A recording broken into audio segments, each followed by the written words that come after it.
भारतीय स्वतंत्रता संग्राम में अगर हमें संघ की भूमिका को जानना है तो उससे पहले हमें राष्ट्रीय स्वयंसेवक संघ के संस्थापक डॉक्टर केशव बलिराम हेडगेवार जी के जीवन को भी जानना पड़ेगा, क्योंकि जिस व्यक्ति ने अपना पूरा जीवन राष्ट्र निर्माण और मातृभूमि की सेवा में लगा दिया हो, आज कुछ तथाकथित बुद्धिजीवी वर्ग अपने आकाओं को खुश करने के लिए भारतीय स्वतंत्रता संग्राम में उनकी भूमिका के सबूत मांग रहे हैं। और इतना ही नहीं, अपने कुतर्कों से उनके योगदान पर प्रश्न चिन्ह खड़े कर रहे हैं। जबकि दूसरी ओर यही तथाकथित बुद्धिजीवी वर्ग भारतीय स्वतंत्रता को महात्मा गांधी और कांग्रेस द्वारा किए गए प्रयासों का परिणाम बताती हैं और बड़ी चालाकी से लाल बाल पाल, नेताजी सुभाष चंद्र बोस, वीर सावरकर जैसे अनगिनत क्रांतिकारियों की उपेक्षा करते हुए उनके द्वारा किए गए प्रयासों को भी मान्यता देना जरूरी नहीं समझते हैं, जबकि उन्होंने मां भारती के लिए अपना सर्वस्व न्यौछावर कर दिया। डॉक्टर हेडगेवार जी भी उन्हीं स्वतंत्रता सेनानियों में से एक थे जो बचपन से ही क्रांतिकारी स्वभाव के थे। मात्र 10 वर्ष की आयु में ही उन्होंने रानी विक्टोरिया के राज्यारोहण की 50वीं जयंती पर बांटी गई मिठाई को यह कहकर फेंक दिया था कि विदेशी राज्य की खुशियां हम क्यों मनाएं। 16 वर्ष की आयु में जब उनकी कक्षा में अंग्रेजी निरीक्षक निगरानी के लिए स्कूल पहुंचा, उस वक्त उन्होंने सहयोगियों के साथ मिलकर वंदे मातरम का जयघोष किया, जिसके चलते उन्हें स्कूल से निकाल दिया गया था। 1910 में वे मेडिकल की पढ़ाई के लिए कोलकाता चले गए, क्योंकि कोलकाता उस समय क्रांतिकारियों का गढ़ था। मेडिकल की पढ़ाई पूरी करने के बाद डॉक्टर हेडगेवार 1915 में नागपुर लौट गए और ग्रैंड ओल्ड पार्टी कांग्रेस में सक्रिय भूमिका निभाने लगे।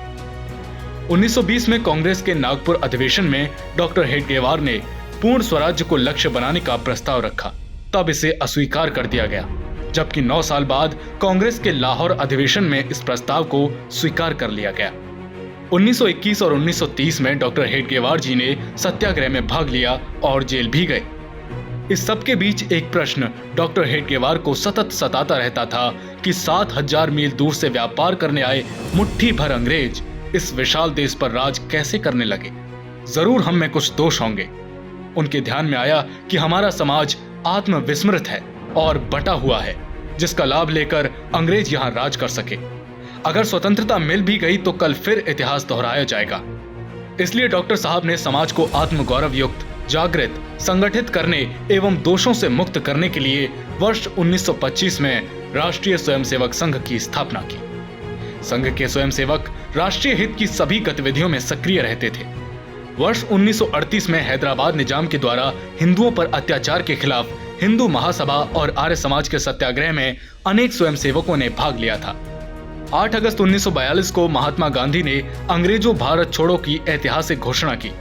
इसके दूसरे दिन से ही विदर्भ में अमरावती, वर्धा और चंद्रपुर में विशेष आंदोलन हुए। यहाँ आंदोलन का नेतृत्व कांग्रेस के उद्धव राव कोरेकर और संघ के कार्यकर्ता दादा नाइक, बाबूराव बेगड़े, अन्ना जी कर रहे थे। इस आंदोलन में अंग्रेजों की गोली से एकमात्र मृत्यु बालाजी रायपुरकर की हुई थी, जो संघ के स्वयंसेवक थे। 1943 के प्रसिद्ध चिमुर आंदोलन में भी स्वयंसेवकों की प्रमुख भूमिका रही और असंख्य स्वयंसेवकों को कारावास में रखा गया। 1940 में भारत छोड़ो आंदोलन शुरू होने से पहले ही डॉक्टर हेडगेवार का निधन हो गया था। स्वयं डॉक्टर हेडगेवार और उनके द्वारा स्थापित राष्ट्रीय स्वयंसेवक संघ सहित अनेक बलिदानियों की स्वतंत्रता संग्राम में महत्वपूर्ण भूमिका रही।